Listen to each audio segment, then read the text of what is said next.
Have you ever witnessed a moment so shocking that an entire airport terminal fell silent in disbelief? Picture this: a packed gate at Hartsfield-Jackson Atlanta International Airport, one of the busiest in the world, where chaos and urgency reign supreme. Suddenly, a flight attendant singles out a poised, gracious black woman and denies her rightful place in the boarding line for no apparent reason. Gasps ripple through the crowd, blood boils, and what happens next is so jaw-dropping that it not only halts the boarding process, but makes everyone question their own roles in this twisted turn of events.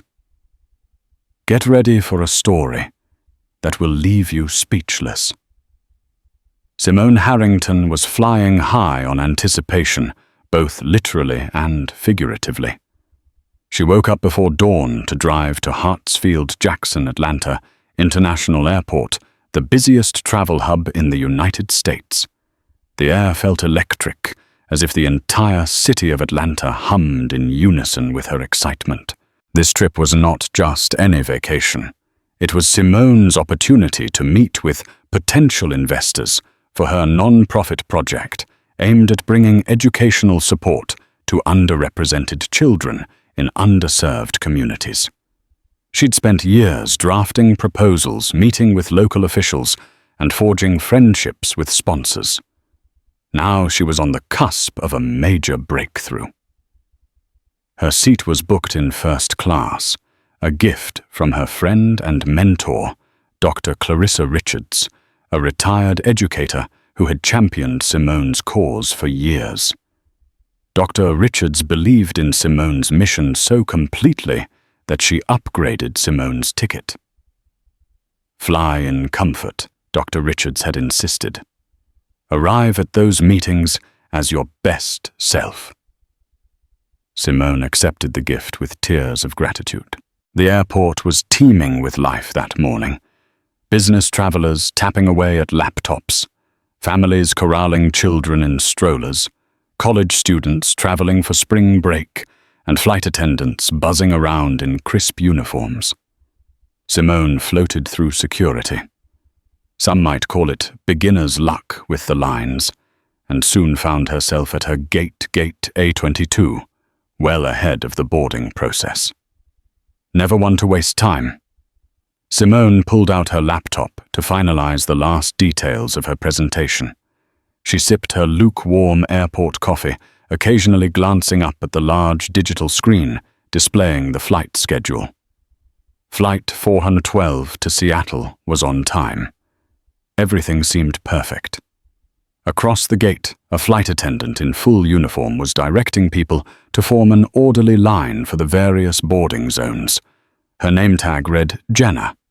She moved with an air of authority, scanning tickets, glancing at passengers, and pointing to where they should queue. Simone, like every other first-class passenger, planned to board when her group was called, so she paid Jenna only passing attention at first. But something about Jenna's demeanor unsettled Simone. She didn't appear to be in a friendly mood. Her eyes were cold, lips pressed tight, and she spoke in short, clipped tones. Simone watched as Jenna instructed a man in a wheelchair to wait until special accommodations are announced, despite him having a first-class ticket. Simone felt the tension, and Jenna, apparently noticing Simone's gaze, locked eyes with her for a moment before swiftly looking away. At the time, Simone didn't think too much of it. Airports were stressful places. Flight attendants were often under immense pressure. Jenna's irritability could have been due to any number of reasons: long working hours, a delayed earlier flight, or personal stress. Simone told herself not to jump to conclusions. The announcement crackled over the speakers: pre-boarding for passengers who need a little extra time and assistance. Simone watched families with small children, the elderly and passengers in wheelchairs approach the gate. Next, she heard the announcement for first-class travelers. Now boarding, first-class passengers. Please come forward with your boarding passes. Simone closed her laptop, tucked it away into her handbag, and gathered her belongings. She got in line with about a dozen other passengers destined for first class. Her heart fluttered. She was thrilled to be among them. This was her moment of pride, the stepping stone toward her dream meeting in Seattle. When she reached the front of the line, she could practically feel the scorching stare of Jenna. Holding out her boarding pass with a polite smile, Simone expected a simple scan and a gesture to enter the jetway. But Jenna didn't scan her pass. She frowned. "Excuse me, ma'am. We haven't called your group yet." Simone blinked. "I'm first class. I heard the announcement." Jenna crossed her arms, ignoring the scanning device in her hand. "We're only boarding passengers who qualify for early boarding or those with first-class tickets who've purchased priority privileges." Simone tilted her head. "That's me, actually."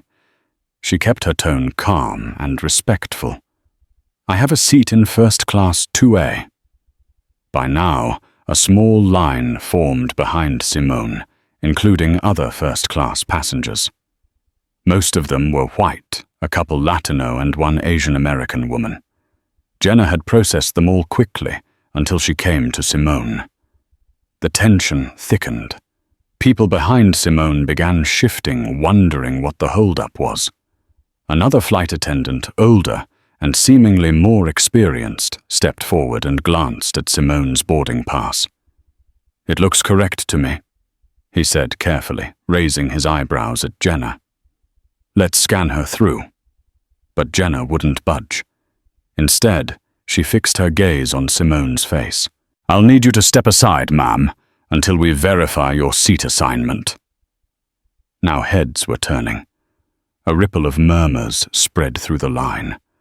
One of the men behind Simone cleared his throat and said, "She's first class. Just let her board."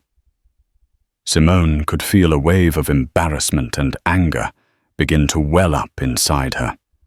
She kept her posture straight, voice controlled. "Is there a reason I'm being asked to step aside?" Jenna's face didn't soften. If anything, it hardened further. "You'll have to wait, ma'am. Please step aside so we can continue boarding others who have the right tickets." At this point, it was impossible not to notice the subtext. Others with first-class tickets, without question, had breezed right through. Simone was the only one receiving a challenge. It felt like a glaring sign that something else was at play her race. A hush fell upon the immediate area, the onlookers uncertain how to react, but aware they were witnessing something that felt very wrong. Simone tried to control the tremor in her voice.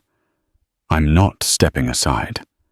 I have the same privileges as anyone else with a first-class ticket." Jenna's eyes flickered with hostility. "Ma'am, either step aside voluntarily or I'll have security escort you. Those are the options." Now a mixture of shock and outrage rippled through the crowd. A few bystanders spoke up. "She has a first-class ticket. Let her board." "This is ridiculous. You scanned me, and my seat is right next to hers." Simone turned to see who had spoken. It was a tall African-American businessman, well-dressed in a tailored suit. He held out his boarding pass, seat 2B, directly next to Simone's seat, 2A. With the entire crowd bearing witness, Jenna lifted the intercom phone and made a call allegedly to security. Simone's heart pounded. She was outraged, humiliated, and shocked that this could be happening at all, let alone in one of the busiest airports in the country. Yet she also felt something else awaken within her, a fierce determination not to let this abuse of power stand. Within minutes, an airport official with a walkie-talkie approached. He wore a standard uniform, with a badge that identified him as part of the airport staff, not TSA or police. Looking uneasy, he turned to Jenna first. "What's the issue?" Jenna laid it out in a clipped tone. "This passenger refuses to comply with boarding procedures." She's holding up the line. Simone interjected calmly. "I have the correct ticket. Everyone else in first class has been allowed through except me. She's specifically blocking me for no valid reason." The airport official seemed confused, glancing between Jenna and Simone. Then he checked Simone's boarding pass. He frowned. "This is a legitimate ticket. I don't see the problem." Jenna's voice rose slightly. "We need to verify. There's likely a mistake in the system. She claims she's first class, but this might be an economy seat that was upgraded without authorization." Simone's exasperation spilled over. "That's absurd. The gate agent at check-in confirmed my seat. It's on my paper ticket, my digital pass, and the seat assignment is in the system." The official nodded. "Let me see the computer." He motioned for Jenna to let him access the tablet used for gate check-ins. She hesitated, but eventually stepped aside. Moments passed as the official typed something, scanning Simone's ticket barcode, verifying the seat number, time of purchase, and the status of her ticket. Then he looked at Jenna. "Everything checks out, Jenna. She's a valid first-class passenger." Jenna paled. She opened her mouth as if to argue, but found no valid words. The official turned to Simone. "Ma'am, I'm sorry for the inconvenience. Please board the plane with our apologies." Relief washed over Simone, but it was immediately followed by indignation and a sense of sorrow that in the year 2025, such blatant discrimination could still occur in the open. She glanced at Jenna's name tag, made a mental note, and then turned toward the jetway. The crowd parted, letting her pass, and a gentle smattering of applause followed her. However, as Simone headed toward the plane's entrance, she made a promise to herself. This will not be swept under the rug. Inside the plane, Simone found her luxurious first-class seat 2A next to the African-American businessman who had spoken up earlier. He introduced himself as Robert Keyes, a marketing consultant who was heading to Seattle for a conference. "I'm so sorry you had to go through that," Robert said quietly as the cabin's subdued lighting gleamed off the polished overhead compartments. "I've seen microaggressions before, but that was brazen." Simone swallowed hard. "Thank you for speaking up."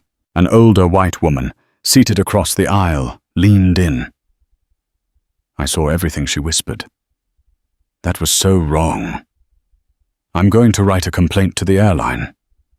Another passenger in front of them turned around. "I just tweeted about it," she said in a hushed tone. "You can't let that stand."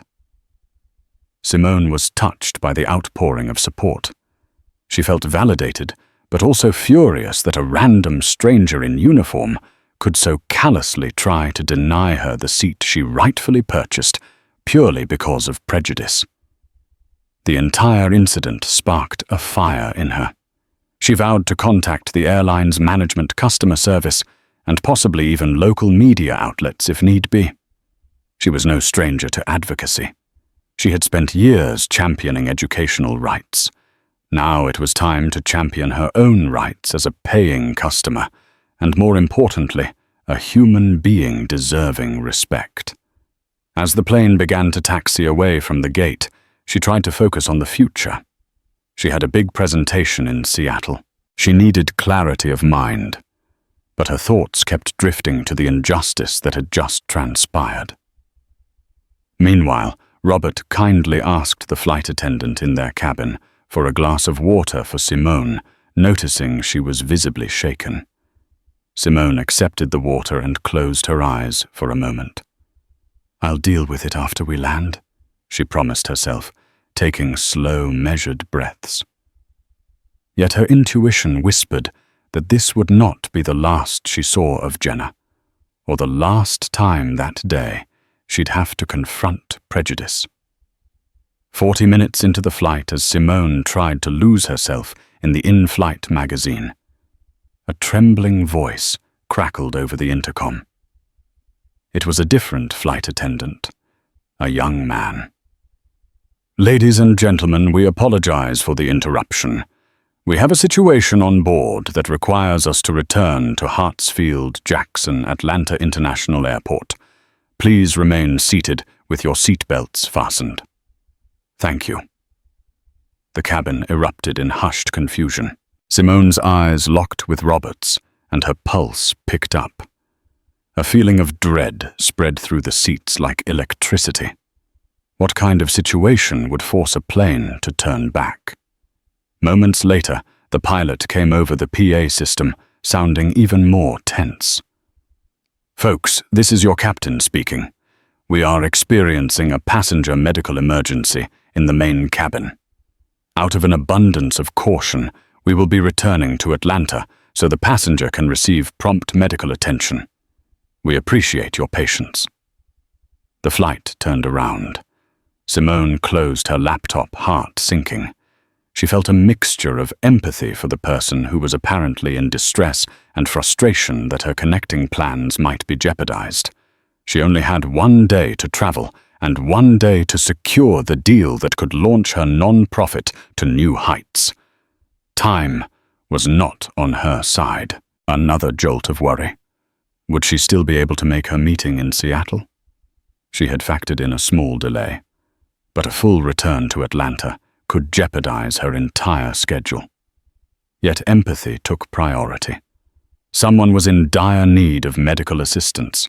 Her business deals paled in comparison to a life-threatening situation. She and Robert exchanged glances. "At least we're close to the airport," he said. "Yes," Simone agreed nervously, tapping her fingers on the armrest. "I hope they're okay." In the flurry of flight attendants moving about, Simone spotted Jenna in the aisle, her face unreadable.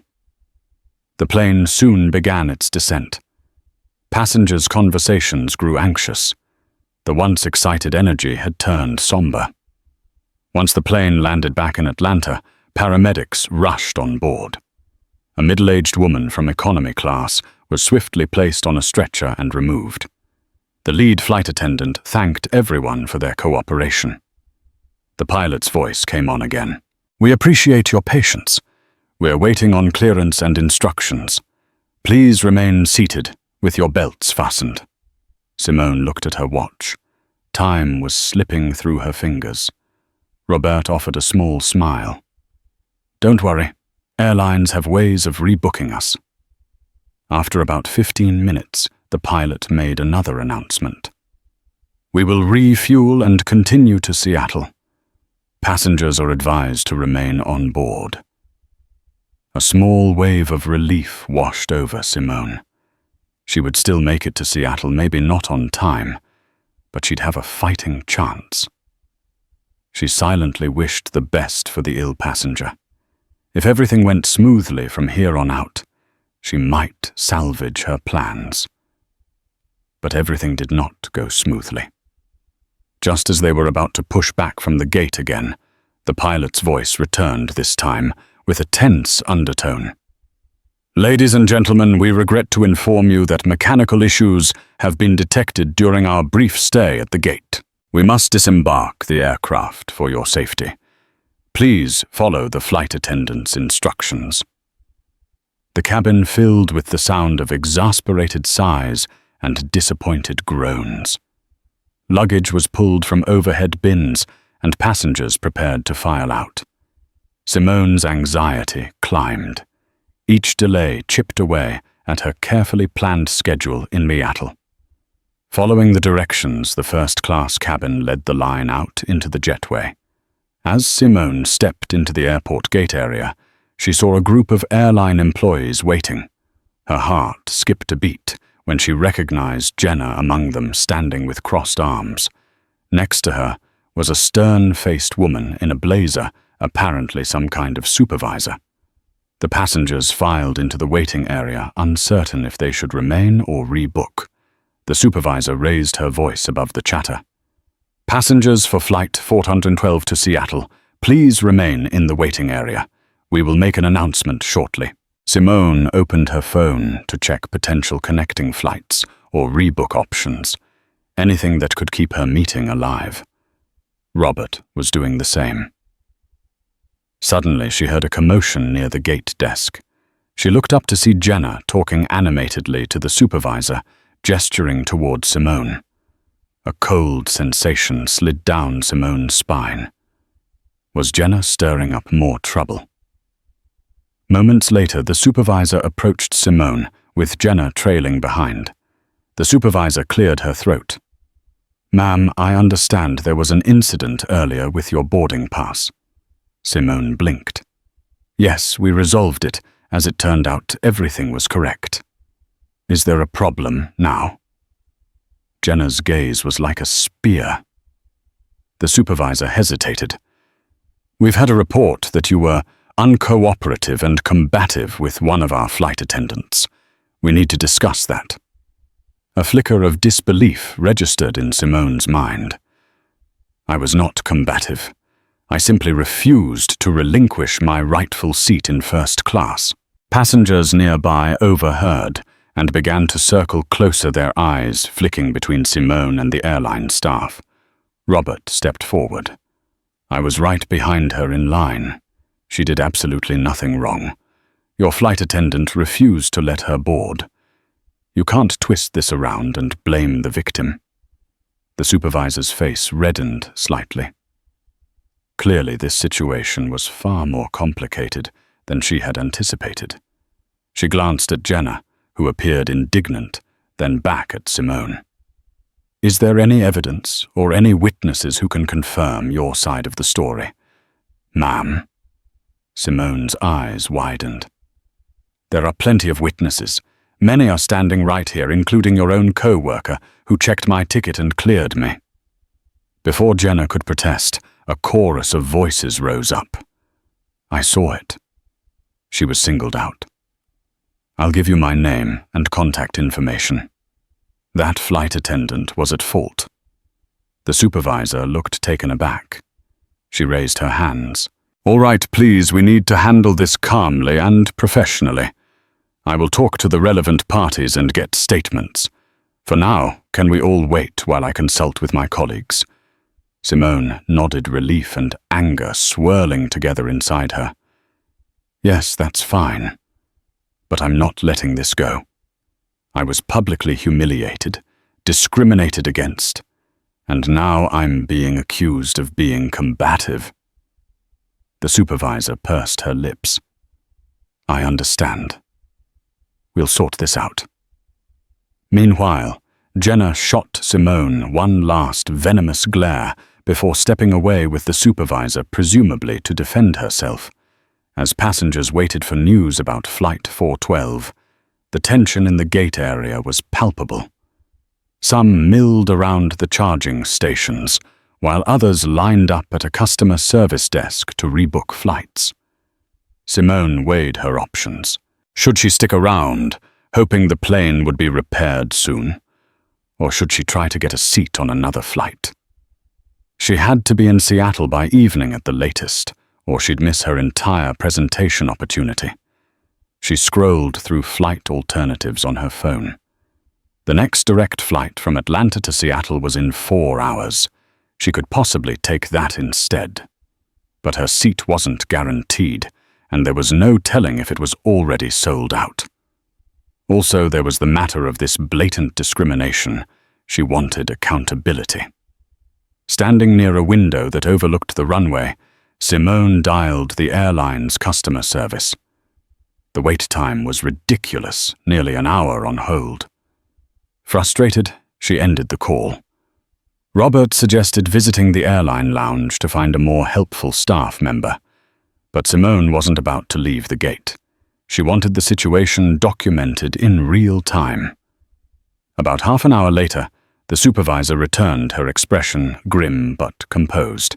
She approached Simone with Jenna noticeably absent. "Ma'am, I've spoken to multiple witnesses, including one of our employees. I'd like to formally apologize on behalf of the airline for your experience. This is not how we operate, and we take any allegations of discrimination very seriously." A small wave of relief washed over Simone. Thank you. I appreciate the apology.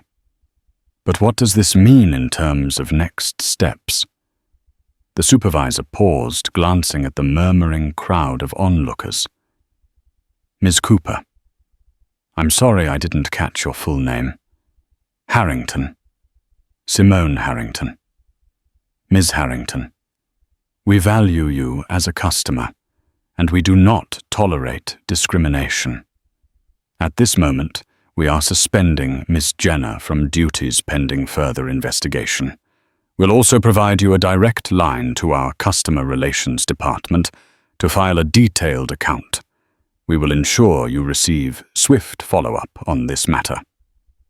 Simone exhaled slowly. She recognized a small step of progress. And what about my flight to Seattle? The supervisor nodded. You are automatically rebooked in first class on the next available flight, which departs in 4 hours. We'll provide lounge access in the interim. Your seat is confirmed. Simone's relief warred with ongoing anger.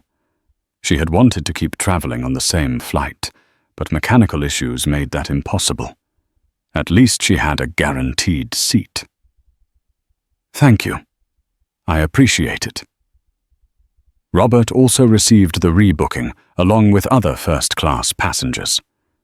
The tension around the gate began to dissipate, though some still lingered to watch Jenna's outcome, or to air their own grievances. Simone felt a sense of vindication, but the damage was done.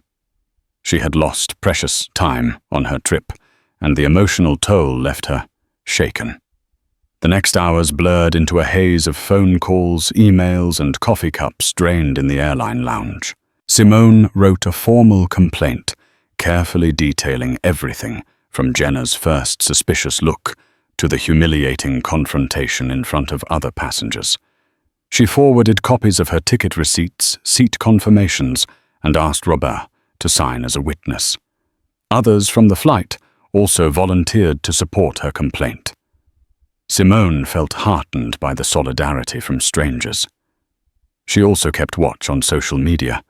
The passenger who had tweeted about the incident earlier had gained some traction. A hashtag, #StandWithSimone, was circulating among a small group of outraged travelers. A few popular activist accounts started sharing it. Simone was both touched and slightly overwhelmed by the sudden attention. Meanwhile, airport staff occasionally passed by, whispering about the meltdown with Flight 412. She heard rumors that the mechanical issue was actually minor, but the airline was taking no chances after the in-air medical emergency. The official story was that the flight would depart later that day or be cancelled entirely. In either case, Simone's seat was now on a different plane altogether. At last, the 4 hours crept by. It was time to board the new flight. Robert accompanied Simone to the gate, and to her immense relief, there was no sign of Jenna. A different set of flight attendants were present, scanning tickets without drama. Simone stepped onto the plane and breathed in the calm, though she was still on edge, half expecting another problem. As she settled into her seat, she sent a silent prayer that this trip would finally carry her to Seattle. She had lost half a day. She needed every minute once she landed. The flight passed uneventfully to Simone's immense gratitude. She briefly slept, ate the in-flight meal, and tried to refocus on her presentation. By the time they landed in Seattle, she felt a mixture of exhaustion and determination. She dashed off the plane, ignoring her usual habit of waiting patiently. Time was short. Her phone buzzed with messages, some from her Seattle contacts, a few from Dr. Richards, who was worried about her delayed arrival. Simone typed out a quick text. Just landed. On my way to the hotel. Will update soon. With a whirlwind efficiency, she hailed a cab. The driver took a roundabout route through Seattle's rush hour, but eventually she arrived at the downtown hotel hosting her meeting. She had missed the morning session, but her main presentation was scheduled for late afternoon. She sprinted to the conference room, heart hammering. Despite the day's upheaval, Simone nailed her presentation. Her passion shone through every slide. Investors in the room found her sincerity and her well-researched program compelling. By the end, applause filled the space. Some approached her with business cards and promises to talk more. A sense of triumph spread through Simone, and she almost forgot the nightmare at the airport. Almost. That night, back in her hotel room, Simone checked her emails. One subject line read, "Urgent airline discrimination case, follow-up." She felt her heart skip. Clicking it open, she found a personal email from an official in the airline's customer relations department. They apologized again for the incident, assured her that an internal investigation was underway, and promised to provide compensation for the emotional distress and inconvenience. They also asked if she would be open to sharing her story for sensitivity training modules. Simone read it twice. The request felt sincere, but she also worried about being used as a token or case study. Simone typed a cautious reply. "I am open to discussing my experience if it leads to real policy changes and accountability. I expect follow-through, not just a PR move. Let's schedule a call." She also noticed that social media traction was growing. A few major news outlets had picked up the #StandWithSimone tag. Several had reached out to her for a comment. The story was resonating, stirring up conversations about racism in the airline industry and the passengers' rights. Simone felt overwhelmed by the sudden spotlight, but also compelled to speak out. She drafted a brief statement that she emailed to the interested reporters. "I believe my situation is not unique. Many black travelers encounter prejudice, be it subtle or overt. I am grateful for the support of bystanders and for those who spoke up. I hope the airline uses this incident to implement meaningful changes in training and accountability to prevent future discrimination."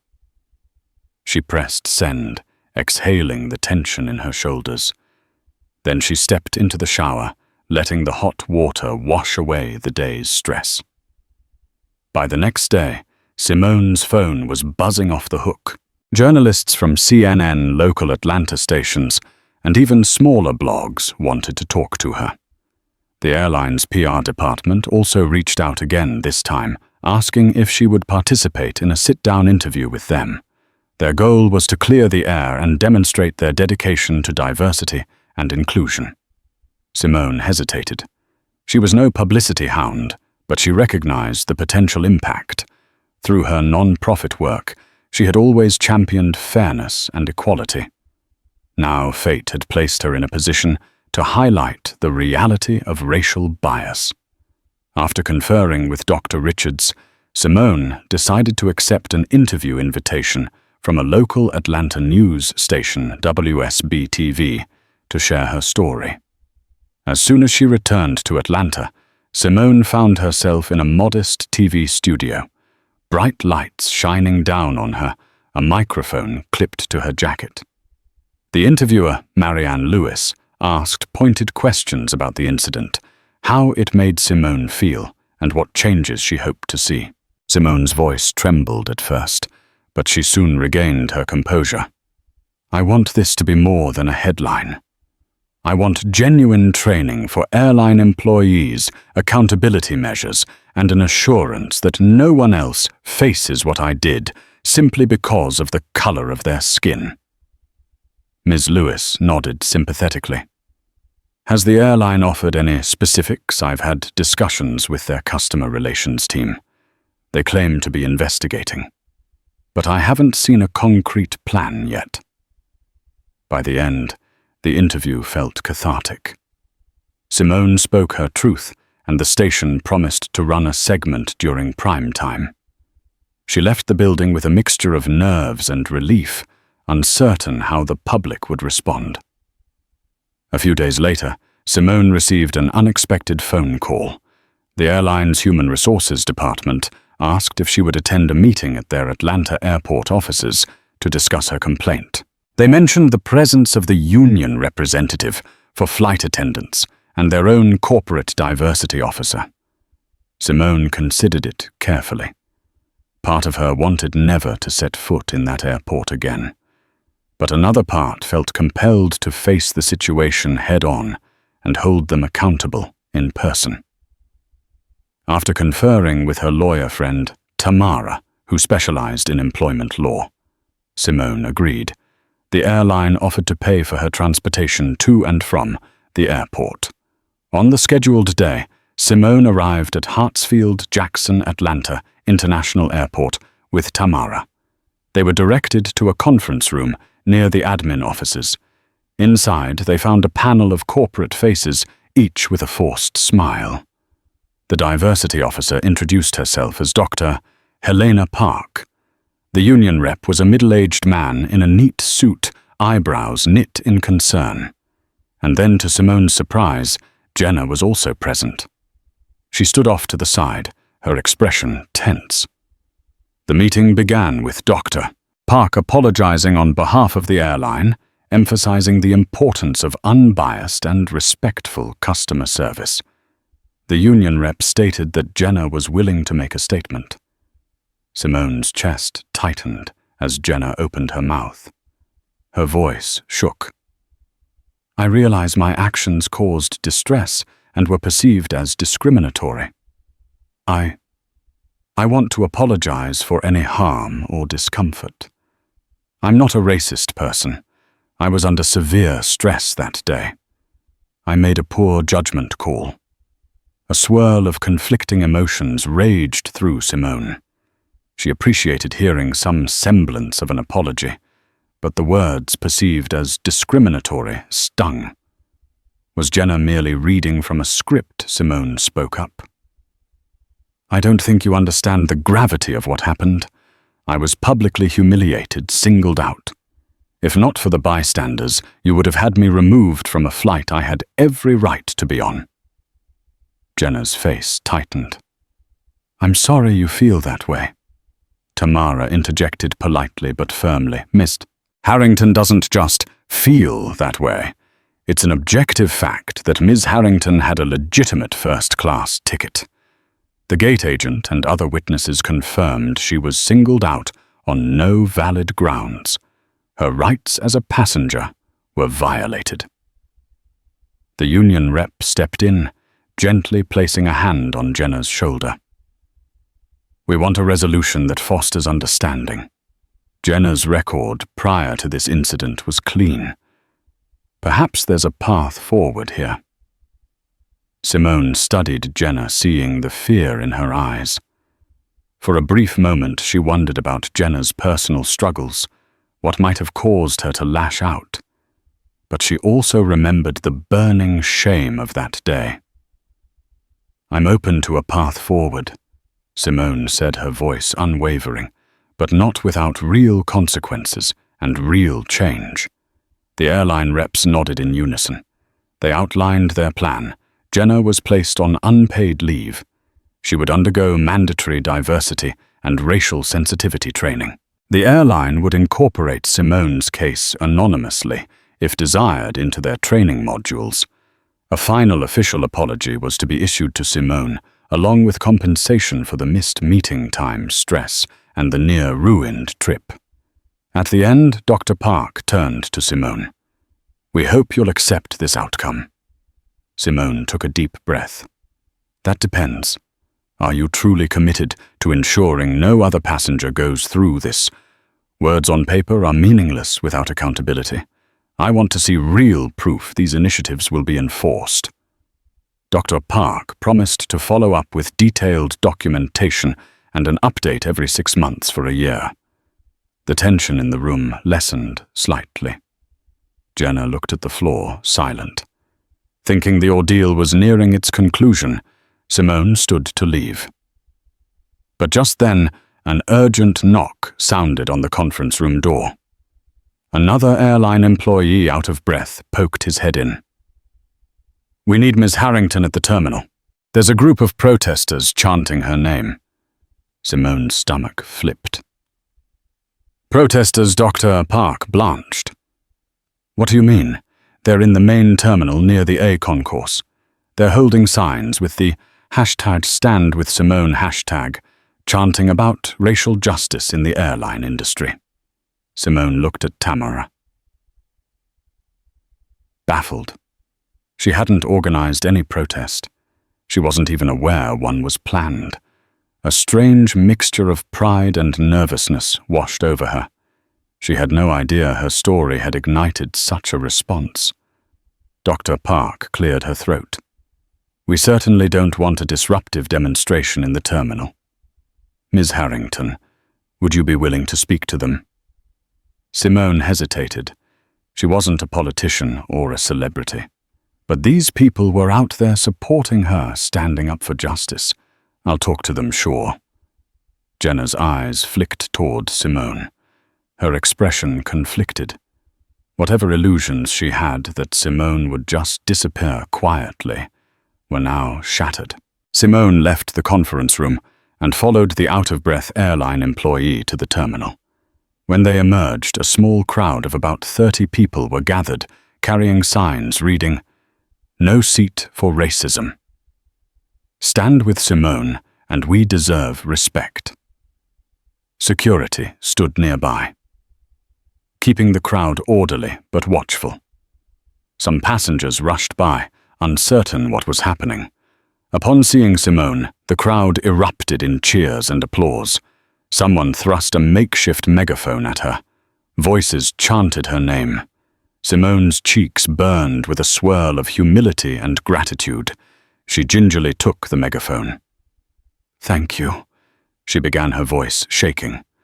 "I'm overwhelmed by your support. I never imagined sharing my story would lead to all this. But I'm grateful you're here, standing for the rights of every passenger to be treated with dignity regardless of race or background." The crowd cheered again. A local news crew was present, camera rolling. Simone continued, her voice growing stronger. "I want real change, not just apologies. This airline and every airline needs to train its staff better. We won't tolerate discrimination in our skies or on the ground." A woman in the crowd shouted, "We support you, Simone." Another added, "Keep fighting." Simone felt tears well up. She promised them she would stay vigilant, keep in touch with the airline's progress, and use her platform to push for accountability. The demonstration ended with a round of applause. Airport security gently ushered the crowd outside, reminding them of rules against large gatherings in the terminal. But the energy remained electric. The days following Simone's speech at the airport terminal were nothing short of extraordinary.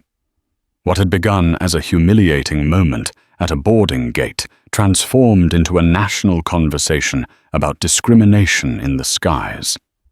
Her story, once just a first-hand account, was now a symbol, a rallying point for those who had suffered similar indignities. Simone's schedule filled quickly. Invitations poured in for interviews, conferences, and diversity panels.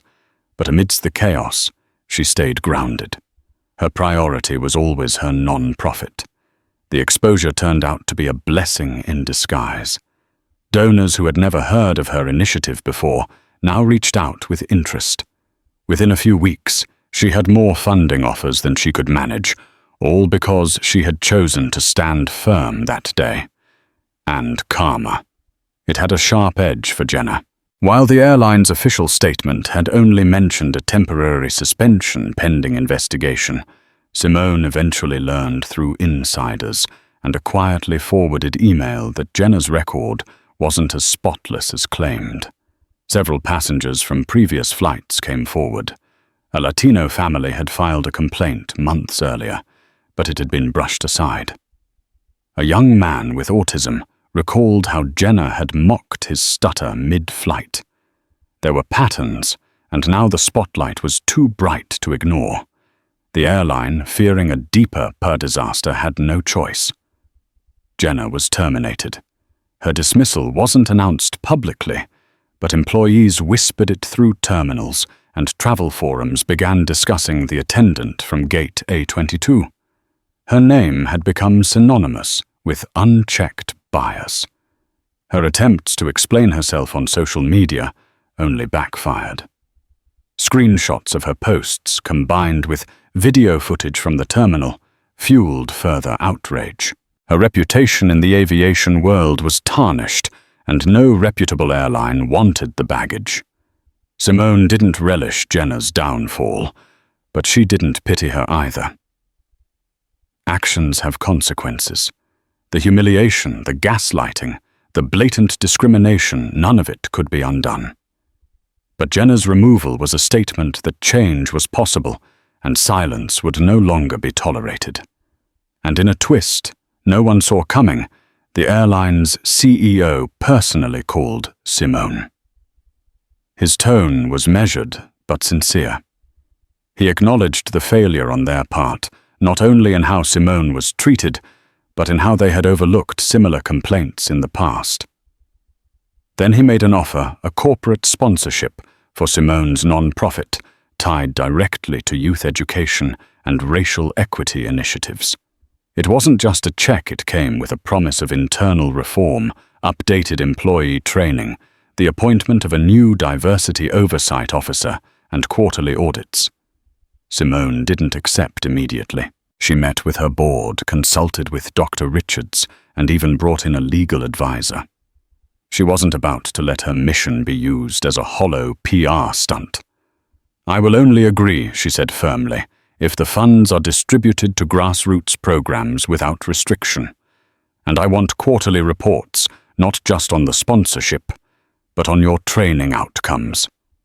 Transparency, or it's a no." To her surprise, the airline agreed. In the end, Simone signed the contract, but with clauses that gave her control. The funds went directly to community libraries, coding boot camps for girls of color, and mentorship programs. The airline's logo was never front and center. Instead, the focus was on the kids, the classrooms, and the lives being transformed. Simone had started this journey with a suitcase and a dream, but now she was holding a torch that lit the way for thousands of others. The weeks rolled on, but the impact of Simone's stand did not fade. If anything, it grew deeper roots. The airline's sponsorship wasn't just a one-time gesture, it became a gateway, with the added funding and national exposure. Simone's non-profit blossomed. What had once been a dream sketched on scrap paper and late-night brainstorming sessions now took on a life of its own. New hires joined the team. Outreach expanded into rural counties, and Simone found herself juggling media interviews between community planning meetings and classroom visits. Dr. Richards was elated. "I told you," she said with tears in her eyes during one late-night phone call, "your work was always going to reach beyond the walls of a school building." Simone nodded, her voice thick with emotion. "I never imagined it would happen like this." Her story had touched a nerve in the nation, highlighting that racism wasn't confined to small corners, but could flourish in polished places, on jetways, in uniforms, hidden beneath policy and procedure. She was invited to join several roundtables discussing customer rights in the aviation industry, and eventually became an unofficial advisor to a congressional subcommittee on transportation equity. And yet Simone never lost sight of her roots. She visited classrooms regularly, sat with kids during story time, and worked with parents on community solutions. Her vision had always been clear: empower the underserved. Now she just had a bigger megaphone. But amid all the good, Simone often thought about the emotional weight she still carried. The trauma of that day hadn't vanished. She still found herself gripping her purse tighter in airports, flinching when a uniformed attendant approached. Progress was real, but so was the residue of public humiliation and anxiety. Therapy sessions helped her process it. Writing helped too. In her private journal, she poured out the moments the cameras didn't catch. The nights she cried alone in hotel rooms. The nightmares where she relived being told to step aside, the deep ache of being treated like a problem in a place she'd paid to be. And yet every time a young girl hugged her after a classroom visit or a parent said, "Thank you for fighting," Simone felt the scales tipping. Slowly but surely, the non-profit's new regional hub opened in Montgomery, Alabama, just months after the airline partnership began. It was symbolic, planting a flag in a place rich with civil rights history. At the ribbon-cutting ceremony, local leaders, educators, and children filled the building with laughter and hope. Simone stood at the podium, the warm southern wind brushing her curls, and smiled. "This space belongs to you," she said, her voice steady and proud. "May it always be a place of possibility." Later that night, as she stood outside watching the stars emerge over the city skyline, Simone whispered a quiet promise to herself. "I won't let this movement fade." Nearly 6 months had passed since the day Simone had been blocked from boarding, and yet it still lingered in her mind like a distant echo, sometimes quiet, sometimes sharp. The world had changed for her in so many ways. Since then, her non-profit had expanded. Her voice had gained weight in national discussions, and the airline industry had been nudged, however slightly, toward accountability. Still, there was one thing Simone hadn't done, not since that day at Gate A22. Fly. Until now. She stood once more inside Hartsfield-Jackson, Atlanta, International Airport, ticket in hand, heart pounding beneath her crisp blazer. She was heading to New York City this time for a keynote speech at a youth empowerment summit. The flight itself was short. The significance, however, was massive. She had booked a first-class seat again, not out of indulgence, but out of principle. Her assistant, Jenna, had offered to accompany her, but Simone insisted on going alone. "This one's personal," she had said, with a soft smile. "I need to walk through this gate by myself." The terminal hummed with the familiar sound of rolling luggage and overhead announcements. As she approached her gate this time, Gate B18, her eyes scanned the scene cautiously. She wasn't looking for Jenna, of course. Jenna was long gone. But trauma had a way of casting shadows in familiar places. The flight attendant at the boarding desk, a young black woman with soft locks and a bright name tag that read, Alyssa, caught her eye. "Good afternoon, Ms. Harrington," she said, warmly glancing at the ticket. "We're honored to have you flying with us. Welcome aboard." Simone froze for a split second, not because she doubted the sincerity in the woman's voice, but because it was the first time in months she had been greeted with the exact opposite energy of what she had once endured. She smiled. "Thank you. It's good to be back." As Simone walked down the jetway and into the plane, she felt the air change, not just physically, but emotionally. This wasn't just another flight. It was a reclaiming. Her first-class seat was spacious and serene. She placed her bag beneath the seat, buckled in, and let out a breath she hadn't realized she was holding. Across the aisle, a middle-aged woman leaned over. "Are you the woman from the airline story a while back? The one who stood up at the terminal?" Simone blinked, then nodded gently. "Yes, I am." The woman offered her hand. "Thank you for what you did. You inspired more people than you'll ever know." Simone shook her hand, a flush of humility rising in her cheeks. "That means more than you know." The plane began to taxi. As the engines roared to life, Simone looked out the window, watching the runway lights blur beneath her. She thought of everything: the tears, the protesters, the sleepless nights, the children now benefiting from her programs, the difficult but necessary meetings with airline executives, and the uncertain path that led her here. She wasn't the same woman who had stepped up to the boarding line that day. She was stronger, louder, and more focused. And though scars remained, they no longer held her hostage. As the aircraft lifted into the sky, Simone allowed herself to smile truly deeply. Smile. She was flying not just in the physical sense, but in every way that mattered. Above the clouds, she felt light, free. She reached into her tote and pulled out a folder labeled Youth Summit, NYC, and began reviewing her speech. Her opening line read, "Sometimes the world tries to seat you in a smaller place, but don't let them shrink your worth to fit their comfort." And as the plane soared higher, so did Simone toward her next purpose, her next victory, her next horizon.